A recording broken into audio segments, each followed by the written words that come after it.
Hi, I stole the kitten for my video, so hopefully she doesn't run away. I'm here to do a Friday Reads. So, um, I apologize that I haven't responded to any of the comments from last Friday Reads video. I just, every time I'm on YouTube, I'm just like watching other people's videos and commenting on them. I need to make sure I respond to your comments, though, because I love getting them and I love talking to you guys. Also, this cat. Um, Also, I think there is a readathon starting on Monday. The booktubeathon. Don't quote me on that. I'm pretty sure it's the booktubeathon though. So hopefully I'll be posting a TBR video this weekend. I really, really, really want to participate. I'm having a lot of anxiety because I'm in the middle of so many books and I just feel really overwhelmed. And so a readathon sounds like a horrible idea because it's like more pressure. But you know, it's fun. I haven't participated in one in a while. I keep missing them because I'm so behind in videos. I don't know they happen until weeks later. So I'm just gonna show you really fast the books that I'm in the middle of. So I probably won't be including these for the readathon. I have really strong hopes that I could finish at least 4 of these this weekend. I know it probably won't happen. They're basically all the same books that I showed you last week. So I have not touched The Golem and the Jinni. This is the one that I don't have hope that I might finish. I think one of the girls that I was reading this with has finished it already. I just am not like compelled to pick it up. I feel really bad. I don't know. I'm gonna try more, but let me see how far am I into it. I'm 120 pages into it, and it's like 470, 480 pages. So it's like a quarter of the way through. So I might make it to like the halfway point and then decide if I want to keep going. It's not that it's not that it's bad. It's just that I'm not really enjoying it that much, and life's short, and etc. etc. I do feel bad though because it was one of my booktube recommends books. And then I also have not touched Fast Food Nation by Eric Schlosser. Oh, okay. Well, that lasted at least a little bit.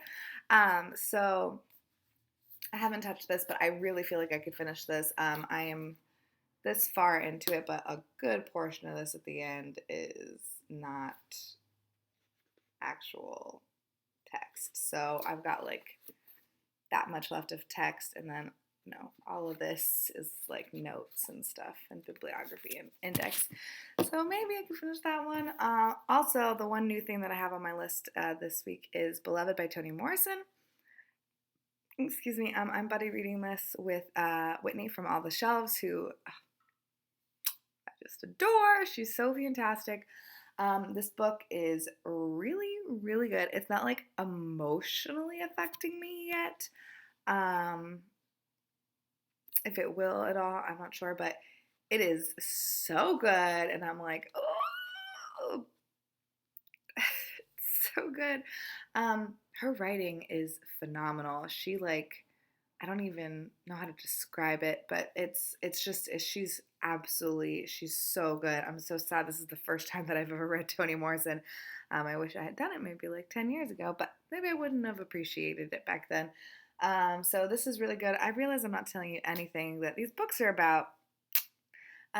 This is the story of, I don't really, I mean, so far it's the story of a woman named Seth. I think that's how you pronounce her name. And she has a daughter named Denver. And it's just like their lives. And this woman named Beloved comes into their lives, and like how that's, it's just like it's just a story of life. I don't know how else to describe it. And it's really, really good. And I'm a little confused. Like, I was very, very confused when I first started reading it because there's two characters that I guess have the same name, I think, because it was very confusing. But now I'm less confused, but still sometimes confused, but like a good amount. Like she thinks that we're smart enough to figure things out for ourselves, which I really appreciate.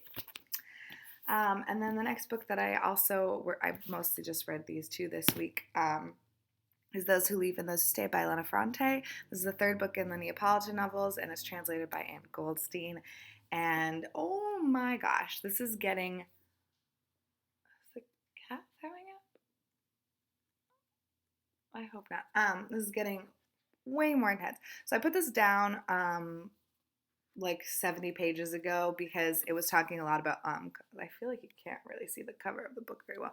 I was talking about communism and like fascism and stuff, and I was reading Invisible Man by Ralph Ellison, and that has a lot of talk about communism. Basically the second half of the book is all about communism. Not all about it, but like it's a very large part of the book, and so I like reading multiple books, but they need to all be different. They need to have different themes and concepts and stuff. Like I can't read, two books of the same type. And so I just was like, I can only deal with one at a time. And I really wanted to finish Invisible Man, so I did that. So I'm picking this back up again, and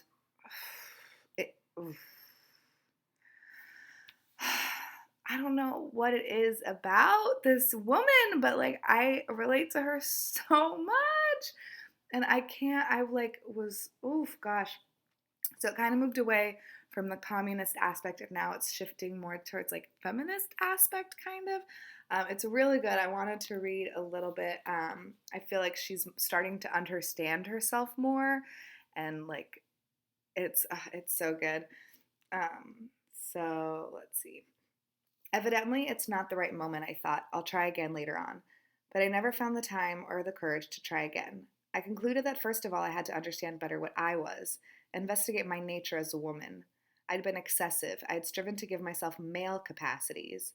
I thought I had to know everything, be concerned with everything. What did I care about politics, about struggles? I wanted to make a good impression on the men, be at their level. At the level of what? Of their reason? Most unreasonable. Such persistence in memorizing fashionable jargon wasted effort. I'd been conditioned by my education, which had shaped my mind, my voice. To what secret pacts with myself I had consented just to excel. And now, after the hard work of learning, what I must unlearn. Also, I had been forced by the powerful presence of Leela to imagine myself as I was not. I was added to her, and I felt mutilated as soon as I removed myself. Not an idea without Leela. Not a thought I trusted without the support of her thoughts. Not an image. I had to accept myself outside of her. The gist was that. Accept that I was an average person. What should I do? Try to write again. Maybe I didn't have the passion. I merely limited myself to carrying out a task. So I don't write anymore. Find some job. Or act the lady, as my mother said. Shut myself up in the family, or turn everything upside down. House, children, husband. I don't know. I just like, I think it's so good. I'm really, I need to finish that book ASAP. I'm also still reading Zealot, the Life and Times of Jesus of Nazareth by Reza Aslan. I'm probably like a third of the way through this too. The person that I was buddy reading this with has since finished this. So hopefully I can finish this weekend. This is really, really easy to read.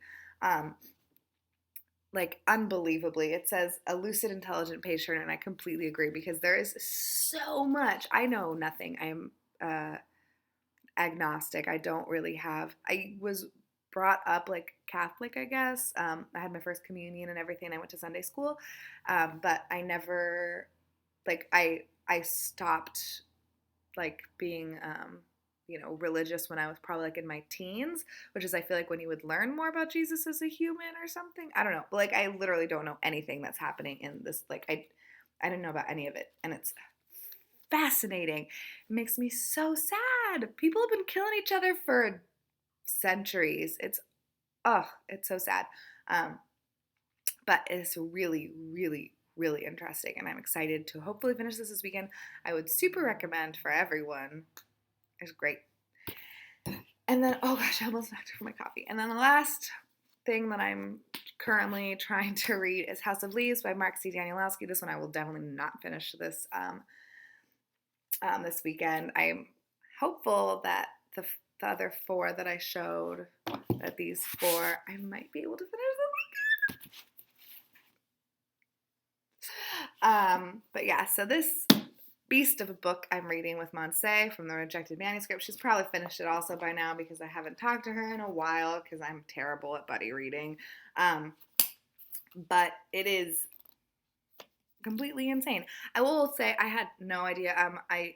If you're new to my channel, oh my gosh, this is the longest Friday reads in the history of mankind. I don't like read synopses or anything. I don't like to know anything of what the book's about before I start. So I had no idea what this book was about. I just knew that it looks. I just knew that it was like a weird format and stuff. So it's really creepy. It's really creepy. I read it at night before I go to bed because I don't want to carry it around with me and it creeps me out. And I fall asleep reading this creepy, creepy stuff. So, yes, that is that. Gosh, those are the 6 books I'm actively reading right now. Not to mention the 5 that I'm not actively reading, but we'll talk about that some other time, I'm sure. Hope everyone's having a great day. Sorry again for not responding. I will hopefully respond to the comments tonight. Hope everyone has a great weekend. Let me know what you're reading. Please let me know what you're reading. Have a great day.